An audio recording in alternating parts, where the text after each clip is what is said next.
Hello, today I'm going to be talking about the voice catcher, and today I'm going to start with the three things that surprised me about this book. The first thing is in the in the introduction, the fourth corporate strategy of resignation. This kind of made me reflect back on myself and what I think about personally, how I think about a lot of these things, this voice recognition and whatnot. And I think back to my home where my family has one of the Alexa things that they use very often. And I was thinking that, you know, it's just become so common in our workplace, at home, at school to have a lot of these devices that a lot of people, not necessarily myself, but I feel like my parents have almost just resigned to the technology. They understand that their data is going to be used in some form or fashion, regardless of if they accept it or not. It's just where our world is moving towards. So they feel like they need to be a part of it and they don't want to be left behind, kind of like our older generation. They don't want to be like my grandparents who have trouble using their iPhone and they go to those Apple classes to learn more about how to use their iPhone. The second thing that surprised me about the book was the intelligent behavioral routing, first used by Mattersight, I believe, in the 2010s. And this takes into account both what the specific words that people say as well as how they say it. This was surprising to me because I didn't know that this technology was available. I thought it was either the specific words that they use or how people say it. The other thing Mattersight did was they categorized people into six different categories. And I thought to myself, well, how can you place everyone as a company who takes calls? How can you place everyone in the world into six different categories just by listening to them speak just through the phone? The third thing that I thought was surprising in this book was how Amazon has been partnering with organizations to offer their services more to the public and to get the public more used to this voice recognition technology. And this kind of goes back to the first thing that surprised me about this book, the fourth corporate stage of resignation, how people are almost just resigning to the fact that this is where it's going. And Amazon and Google have 100% taken advantage of this. And that's what they're doing with this voice technology, this voice recognition technology. They're getting people accustomed to this sort of technology. And by implementing it in schools, hotels, and other locations such as those, they're they're easing this technology into the general public, allowing them to not be startled for a time when it is everywhere, not just in hotels and schools, but everywhere.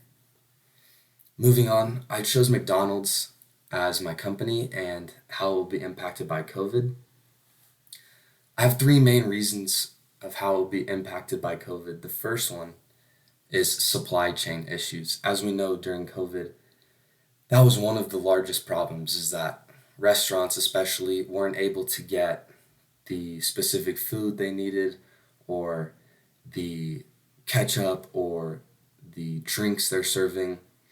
A lot of those sort of things were issues that were not easily solved and had major implications on the profitability of their businesses and specifically that certain stores had larger issues than others depending on where they were located, if they're in a rural area, in a city, and that sort of thing. Second thing, the second way McDonald's will be impacted by COVID is the ordering food process. One major thing is screens. So, as you know, when you go to McDonald's today, they have screens where you can order your food and you choose exactly what you want. You have all the selections of drinks, of food, desserts, all of that. Another part of ordering food process that will be changed is someone taking your order. As I said, screens are now have already been implemented and someone won't have to take your order personally. I think this has both pros and cons to it, but overall, we are moving towards this direction. Again, a little bit of resignation. A lot of companies are going towards a these screens and a less personalization of the food ordering process. The third way McDonald's will be impacted by COVID is employment problems. Not just McDonald's, but companies all around the country and the world had major employment issues, from people taking the checks that they got from COVID and they simply just didn't need to work. They were able to be jobless for a while or take longer time to search for a job that they wanted. And like I said, this was a huge problem as companies were not increasing salaries. It was just people could not find enough people to work, and that would be a major issue. So, how I think McDonald's would be able to implement this voice recognition system using Alexa, Siri, whether it's Amazon, Apple, Microsoft, whatever it may be, I think that it would be very useful for McDonald's. Someone would be able to walk into the door and they would be able to, if they had this Alexa service, this voice recognition technology, that would be able to detect that person's voice. If they also had one of these voice recognition technologies at their house, they could simply walk into the store, talk. All they would have to do is talk, and then Alexa would be able to bring up what they have ordered in the past, the mood that they're in. Maybe they're in a little worse of a mood, so this would suggest maybe more dessert or something sweet to get them in a better mood. Or maybe they know that they're coming for their once a week after their soccer game to come get a burger and some fries. Whatever it is, McDonald's would be able to, the Alexa would be able to recognize exactly who that person is and pull up a history about them, and deducting exactly what kind of mood they're in, they'd be able to order for them. This would be able to save McDonald's money by not having to hire as many employees, as they simply just wouldn't need an employee to order for them. They could use the screen, or through this voice recognition technology, they would be able to just talk and their order would come right up. Now, how do I think this could work better? I think it would allow McDonald's to spend more money on quality food.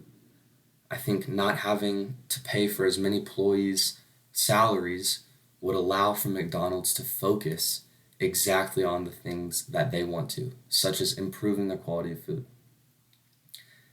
They would also be able to improve their supply chain through more profitability, and through this more new technology, that it would just simplify a lot of the processes that take a lot of time and other things away from the things that really matter. For me personally, I'm not a huge fan of this, but I haven't necessarily resigned to it. I think that, as I mentioned earlier, my parents, in my opinion, my parents have resigned from it, and I think that moving forward, I would like to become more open minded to this voice recognition technology. And I think that reading voice catchers has definitely opened my mind up towards the idea of allowing companies to come kind of pick my brain, to get inside my head and know more about me. My only concern is how this information will be stored, whether that, obviously, that's just in the cloud. But can we make it so that our information is 100% secure? If I was to suggest one thing to people, that and that would convince me to allow Alexa to take all of my information, would be knowing that my information is not 50% secure or 75% secure, but 100% secure. How can companies 100% guarantee that my information will not be leaked, or spread in any way without my consent or without my knowledge, and making that a clear process. Overall, I learned a lot from this book, especially about the fourth corporate strategy of resignation. I also was very surprised to see that Amazon is already putting a lot of these patents forth and that this is a process that is coming to fruition very soon. Thank you.